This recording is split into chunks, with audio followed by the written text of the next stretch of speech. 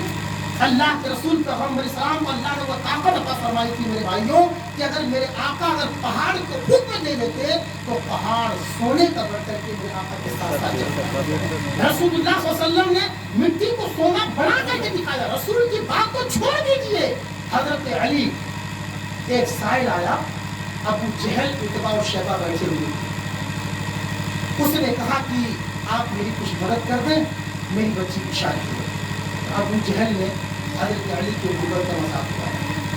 وہاں حضرت علی بھی تشریف فرما تھے, تو حضرت علی کی طرف ابو جہل نے اشارہ کر کے